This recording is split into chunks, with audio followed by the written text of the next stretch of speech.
అనగనగా ఒక అందమైన చిక్కటి అడవి. ఆ అడవిలో తిమ్మి అనే బుజ్జి ఏనుగు, మంకీ అనే ఒక అల్లరి కోతి ఉండేవి. ఇద్దరూ ప్రాణ స్నేహితులు. ఎప్పుడూ కలిసి ఆడుకుంటూ కొత్త కొత్త ప్రదేశాలను అన్వేషిస్తూ ఉండేవారు. ఒకరోజు అడవిలో తిరుగుతుండగా దట్టమైన చెట్ల మధ్య ఒక పాతకాలపు రాతి కోట కనిపించింది. ఆ కోటలో చాలా కాలం క్రితం దాచిన నిధులు ఉన్నాయని అడవిలో పెద్దలు చెప్పగా అవి విన్నాయి. ఎలాగైనా ఆ నిధిని చూడాలని టిమ్మీ, మంకీ నిర్ణయించుకున్నాయి. ధైర్యంగా కోట లోపలికి వెళ్ళాయి. అక్కడ చీకటిగా వింత వింత శబ్దాలతో భయంకరంగా ఉంది. కానీ ఒకరికొకరు తోడుగా ఉంటూ ముందుకు సాగారు. చివరికి నిధి ఉన్న గది దగ్గరకు చేరుకున్నారు. అక్కడ ఒక పెద్ద బంగారు తలుపు ఉంది. ఆ తలుపు తెరవాలంటే పైన ఒక పొడుపు కథ రాసి ఉంది.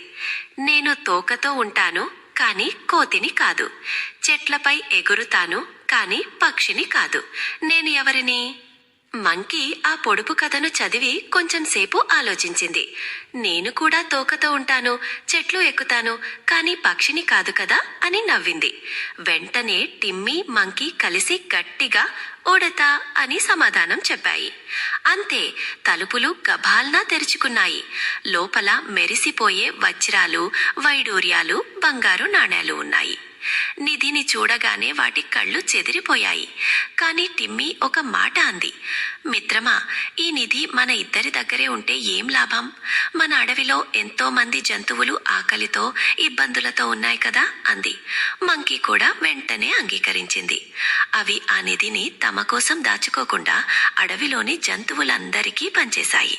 ఆ డబ్బుతో అడవిలో చెరువులు తవ్వించి, పండ్ల చెట్లు నాటించి అందరూ సంతోషంగా ఉండేలా చేశాయి.